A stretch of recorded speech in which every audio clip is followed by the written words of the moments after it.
তো রাধে রাধে বন্ধুরা, সবাইকে শুভ সকাল। আজকে একটি বিরাট অলৌকিক ঘটনা ঘটে গিয়েছে আমাদের সাথে।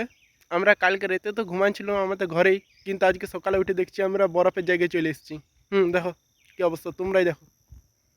দেখো আমাদের ঘরের কি অবস্থা, বা এইটা বাগানটার কি অবস্থা দেখো। দেখছো কত বরফ পড়ছে চারিদিকে। আমি তো অবাক হয়ে গেছি, বাবা রে কি ঠান্ডা গো। ঠান্ডার সাথে সাথে এত বরফ পড়ছে, বাপ রে। কি বরফ চারিদিকে দেখো, শুধু বরফ আর বরফ।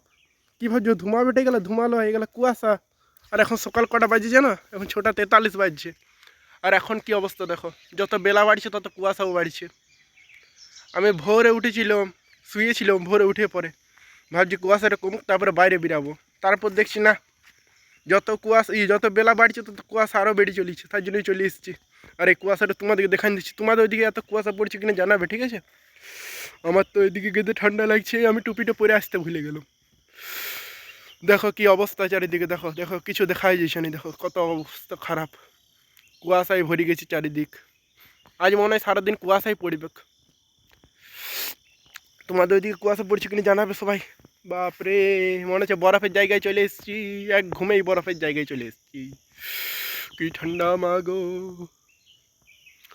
তো চলো, সবাইকে বাই বাই, দেখাই দিলাম কুয়াশাটা। তোমরাও জানাবে কুয়াশা পড়ছে কিনা, ঠিক আছে? Bye bye.